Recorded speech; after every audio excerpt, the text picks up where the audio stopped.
ഈ ബായ്സിലാരാ കുട്ടിയുടെ boy friend?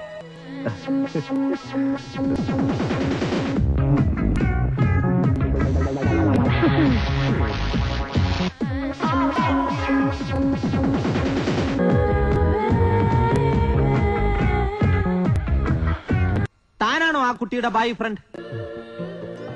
ആണെങ്കിൽ ഞാൻ ഇപ്പൊ ശരിയാക്കി തരാം. കുട്ടിക്ക് പ്രായപൂർത്തിയായതാണോ? Very good. തനിക്ക് പ്രായപൂർത്തിയായതാണോ? 2 പ്രാവശ്യമായതാണ്. എന്നിട്ട് ഞങ്ങള് ബീച്ചിൽ പോയി. എന്നിട്ട് കണ്ണും നോക്കി അങ്ങനെ ഇരുന്നു. എന്നിട്ട് ഞങ്ങള് കപ്പലണ്ടി വാങ്ങിച്ചു തന്നു. സർ, ബീച്ചിൽ കപ്പലണ്ടി വിൽക്കുന്ന പയ്യന്മാരില്ലേ, അവിടെ കപ്പലണ്ടി വാങ്ങിച്ചു തന്നു. മനസ്സിലായി സർ. ഈ വീട്ടിലെ ഓരോരുത്തർക്കും ആവശ്യമായ പ്രൊട്ടക്ഷൻ കിട്ടിയിരിക്കണം. എല്ലാവർക്കും കിട്ടിയിരിക്കും സർ. കാലിൽ എത്ര വിരലുണ്ട്? 4, 5. ഇത് പടി കയറിയില്ലെങ്കിൽ ചേട്ടൻ ഇപ്പൊ പടി ഇറങ്ങും. ആ കള്ള് ഷാപ്പിൽ നിന്ന് അദ്ദേഹം ഇങ്ങോട്ട് വരാൻ തയ്യാറല്ലായിരുന്നു. പെറ്റമ്മ കണ്ണീരൊഴുക്കി കാത്തിരിക്കുകയാണെന്ന് പറഞ്ഞു. അപ്പൊ അദ്ദേഹം പറഞ്ഞ എന്താണെന്നറിയാവോ?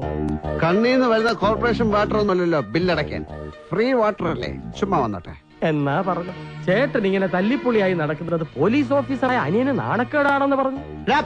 പുല്ലന്റെ അടുത്ത് വെച്ചാവാൻ പറ എന്ന് പറഞ്ഞു.